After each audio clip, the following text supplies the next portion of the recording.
ओम श्री शारदा गणपति गुरुभ्यो नमः।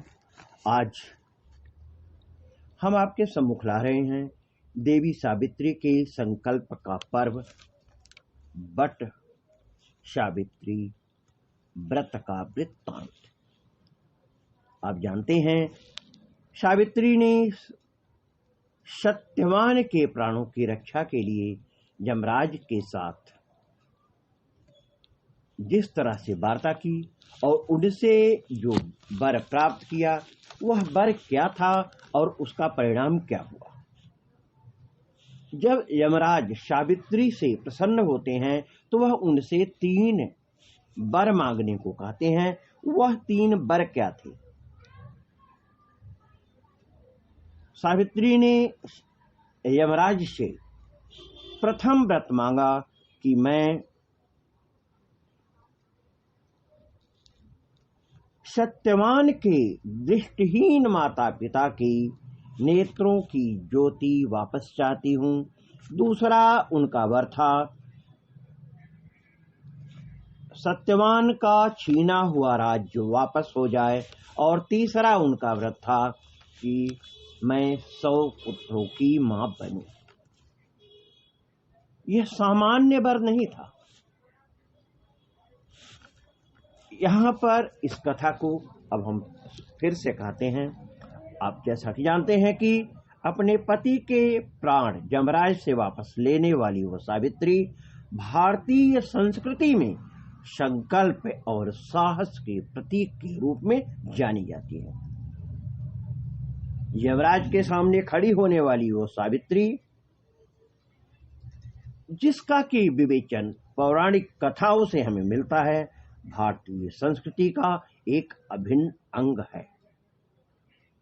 सावित्री के दृढ़ संकल्प का ही यह उत्सव बट सावित्री के नाम से जाना जाता है। ज्येष्ठ मास की अमावस्या को इस व्रत का विधान है। 10 जून 2021 में ज्येष्ठ मास की अमावस्या के दिन बट सावित्री व्रत का विधान किया जाना है। यह व्रत 3 दिनों का होता है, किंतु इसमें एक दिन जो कि कृष्ण पक्ष की त्रयोदशी से आरंभ होकर के अमावस्या तक चलता है। इस व्रत में एक दिन निर्जल पूजा का भी विधान है। दक्षिण भारत के लोग इस व्रत को बट पूर्णिमा के नाम से ज्येष्ठ मास की पूर्णिमा को मनाते हैं। इस व्रत में बट वृक्ष यानी बरगद के पेड़ की पूजा की जाती है, और बट को आयुर्वेद के अनुसार परिवार का वैद्य माना जाता है। प्राचीन ग्रंथ में इसे महिलाओं के स्वास्थ्य से जोड़कर देखा जाता है। संभवतः यही कारण है, जब अपने परिवार के स्वास्थ्य और दीर्घायु की कामना हो तो लोक संस्कृति में बट वृक्ष की पूजा का विधान होता है। बट सावित्री व्रत का उल्लेख पौराणिक ग्रंथों में स्कंद पुराण और भविष्योत्तर पुराण में विस्तार से मिलता है, परंतु महाभारत के वन पर्व में भी इसका विवेचन किया गया है।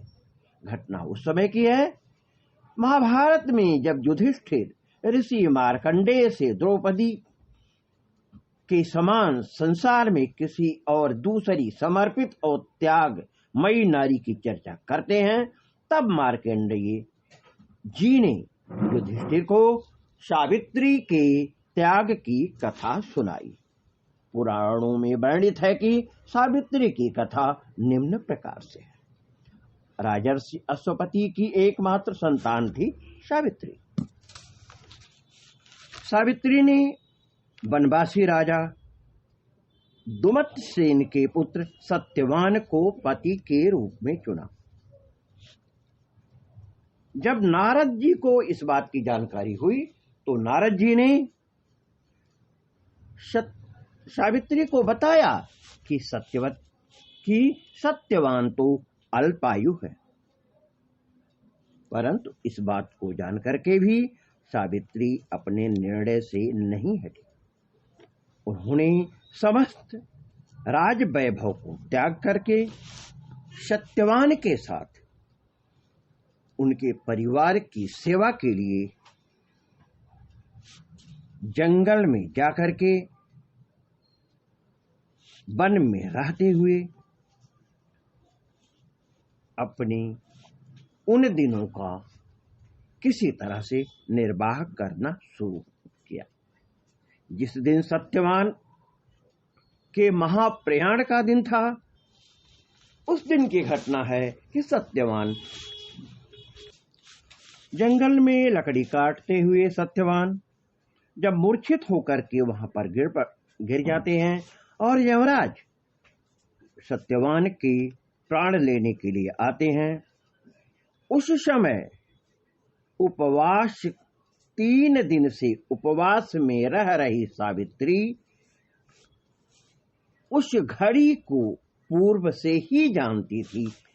इस तरह बिना विचलित हुए उन्होंने यमराज से सत्यवान के प्राण न लेने की प्रार्थना की, परंतु यमराज ने उनकी बात को स्वीकार नहीं किया।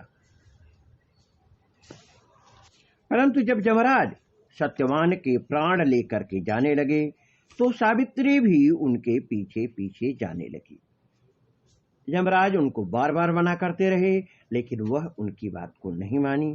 अंत में यमराज ने उनसे 3 वर मांगने को कहा, जिसकी चर्चा हमने आपके समक्ष पूर्व में ही कर दी है। अब हम आपको यहाँ पर यह बताना चाहते हैं कि सावित्री का संकल्प ऐसा था, उनकी साहस शक्ति ऐसी थी कि उन्होंने 3 वर मांग करके अपने पति, अपने परिवार और अपने राज्य का संरक्षण किया। यमराज ने प्रसन्न होकर के उनको अखंड सौभाग्यवती होने का आशीर्वाद दिया और वे सत्यवान को वहीं छोड़ करके वहां से अंतर ध्यान हो गए। उस समय सावित्री अपने पति को लेकर के वट वृक्ष के नीचे बैठी थी। इसलिए महिलाएं अपने परिवार तथा जीवन साथी की दीर्घायु की कामना करते हुए वट वृक्ष को भोग अर्पण करती हैं, उसके चारों तरफ धागा लपेटती हैं और अपने परिवार, अपने जीवन साथी के संरक्षण की कामना करती हैं। इस तरह से वट सावित्री का व्रत संपन्न होता है और इसका लाभ हमारे जितने भी भारतीय संस्कृति को मानने वाले लोग हैं उसको करते हैं और लाभान्वित होते हैं। धन्यवाद।